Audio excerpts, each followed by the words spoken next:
Dr. Turner, someone told me to get my head examined and they said you're the guy for that. Why is that? Well, we've been adjusting craniums now for 25 years. I've been in practice for 38. Let me show you why people need to get their head checked. Okay. First off, there are 22 bones in the skull. Okay. And contrary to the 1867 thinking that the bones in the skull fuse, they have sutures that come together like a puzzle, and a trauma to the head can knock the bones in the skull out of place. Okay. So over here we have one of the basic cranial mapping charts. If the skull's out of place, the part of the brain underneath it is not going to function properly. Okay, that makes sense. This is a cross section of the skull right through here, right through this part of the head. So we have the skull, we have the space between the brain and the skull. That's where the cerebrospinal fluid and the blood supply is. That's what nourishes the brain. So when it's in proper place, it's going to function properly. Now, when the skull gets out of place like this, you're going to be able to feel the indent or the protrusion, and what happens is the space between the brain and the skull gets less. So there's less blood supply and less cerebrospinal fluid for that part of the brain, so that part of the brain is going to malfunction. So say we have the front of the head has been pushed back. The front part of the brain, this is your emotions, this is your behavior. When we're dealing with kids with ADD, it's going to be the front of the head that's involved. If we have some of these non-verbal autistics, it's going to be the Broca's area, which is on the left-hand side right here. So it'll be indented on the left and pushed out on the right. The most common injury is a fall and a hit on the back of the head, where the back of the head is pushed up. This is the visual center here, so this is why a lot of people have problems with vision. Then the bottom part of the skull here, this is the cerebellum. This is your balance, coordination, and fine motor functions. So let's talk about some of your interesting applications. For example, I noticed you wrote a book on autism here. This is the book we wrote on autism.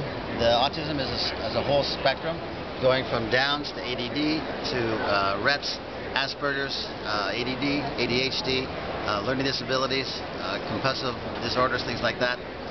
And what it is varying degrees of the same kind of problem, depending on how much damage occurs to the brain. Okay. What about fibromyalgia and chronic fatigue here? Okay, fibromyalgia is something we've been dealing with for a long time. Fibromyalgia is people that are really sick. They come into us, they've got 80, 90 symptoms. They go to their medical doctor, they don't know what to do with them. They used to call them hypochondriacs. That's not politically correct anymore. So they're either diagnosed with fibromyalgia if it's mainly pain, or chronic fatigue if the main symptom is that they're tired all the time. Well, hence they say, it's in your head, and actually they could there's be some right. truth to that. Yes, it's part of the problem. Now the same thing with dealing with the autism. The statistics now are 1 in 58 children in California, for instance, are in the spectrum.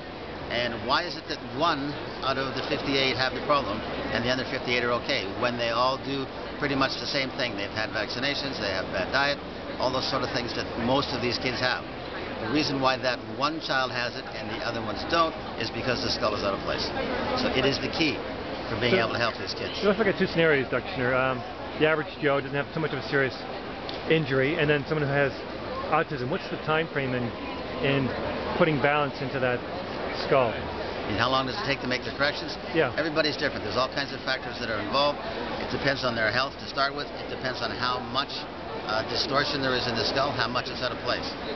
The skull is actually easier to correct than the spine because you don't have the muscles and ligaments involved. So it takes less time. Usually you can correct the skull in 10 to 15 treatments. Well, and you're a chiropractor as well, so... That's right. That's how it all started. I was a chiropractor. One of my sons had a BMX accident and hit his head and knocked his skull out of place. And that was on a Sunday. On Monday, he comes home from school and he says to me, "Dad, I can't read, I can't do math." He says to me, "Am I going to die?" This is how an 8-year-old thinks, Right. I went to New York and took a course with a Dr. Carl Ferrari, who had a specific technique for learning disabilities. That's where I got originally involved with doing the sphenoid, which is the bone that was involved with my son. Within a week and a half, I had my son back to normal, and then we started doing other clients in our practice that had similar conditions, and it's just mushroomed from there.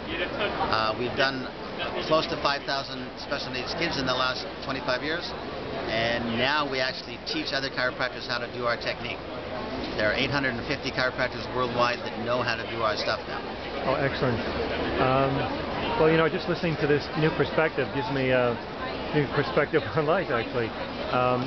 It is, in some ways, all in your head, and that being so, they need to see someone like you to actually address it properly from a physical point of view, not just intellectual or psychological.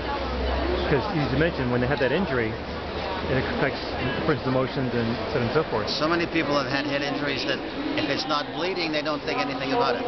Yeah. But then they think that it's just normal to not be able to remember things. They think it's normal to not have good vision or good hearing. If the skull is out of place, then it's going to affect how the brain works. If you do not get it corrected, it'll cause problems that last a lifetime. Yeah. So now when you actually examine a person's head, you actually put your hand on their heads and you look for what, sutures, indentations, things like that. What do you look for? Well, you look for the positioning of the bones. The skull should be relatively round, like this. Right. And you can tell if there's indents or there's protrusions. Chiropractors have very good palpation skills. We can find these things very easily. Excellent. Okay, your website, doctor. On our website, turnerwellness.com, there's a YouTube video about headaches. There's a couple of DVDs or videos about learning problems and special needs kids. There's a number of different articles about post-concussion, about fibromyalgia and autism. So all of these things are on our website. The website is turnerwellness.com. Thank you so much. It's great getting my head examined here. All right, you're welcome.